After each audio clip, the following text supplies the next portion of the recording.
Okay, I've gotten some feedback that for whatever reason, people want to see Becky and I on the videos and not just behind the camera.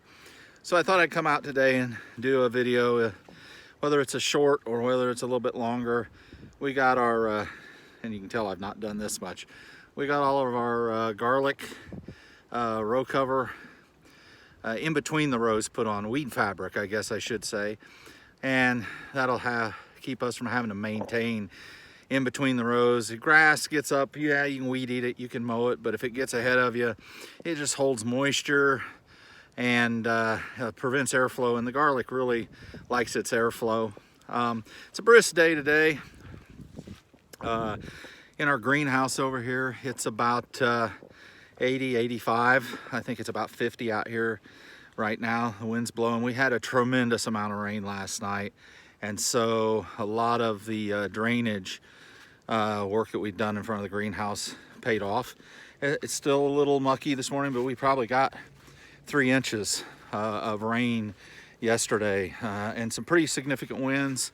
My helper and I, we finished this yesterday, and I only had to redo a couple of stakes just now. So it held up really well. We're still doing some prep work inside of the greenhouse here, getting ready to start some tomatoes and our hydroponic stuff.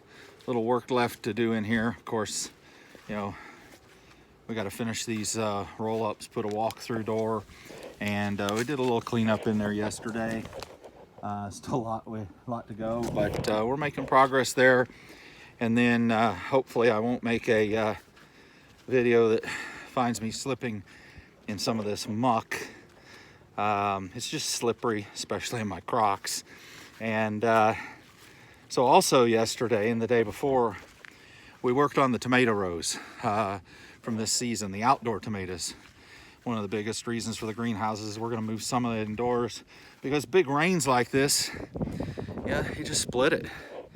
They just split those tomatoes and you lose that harvest, and you have to wait for the next ones to come in. And you know, it seems like when we get our rains here, we get significant rains all at once, especially with tropical systems in the late summer, early fall. So we're going to get some more crop indoors, and we're going to take that, you know, that factor out of the equation. Also, did the civic duty today. Encourage everyone out there that has runoffs in their states, like we did, to vote. It's one of our last bastions of freedom, I'm afraid, and I'm not sure how much freedom's left in the voting process. I've been really disillusioned with that the last several elections. You know, it just seems like it's very difficult to get results in a timely manner.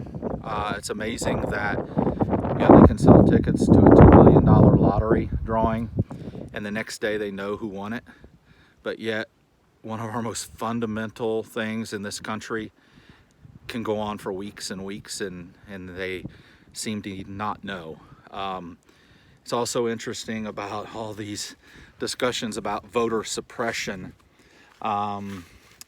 And I'm in a rural area, and I get it, right? But it's not suppression. I think it's convenience. I think that there's this voter convenience perspective out there. And I stood in line on a Wednesday. I went by in the morning, and it was a long line, and I went by this afternoon, and it wasn't any shorter. And it was an hour standing in line for a single runoff for a U.S. Senator seat in Georgia. So something's broken in the system, and I think that there's enough smart people in this country that they could figure it out. I'm just not sure that they want to. Anyway, we got a few of our silage tarps that have blown around in last night's storm. We had really heavy rain, not a lot of big wind, but enough. So we're silage tarping this one. I've got to get that back covered up. And then over here, We got some winter greens. They're really slow growing this time of the year. Planted them late October, 1st of November, and that time of the year, I think they like cool weather, but you know, the sun becomes a factor, the hours of daylight. We're lucky at our latitude, we get 12 hours on December 31st, which is what a lot of plants require. But that's not quality, that's sunrise to sunset. So when you start looking at the quality, you know, you're only really getting about 9 hours of quality. So that's why in some cases indoor growing this time of year, you have to supplement with some artificial lighting. Anyway, it's a little bit about what's going on today. The dogs are, looks like they're enjoying the brisk weather, having a little fun out in the yard. And we're gonna try to do more videos like this more frequently.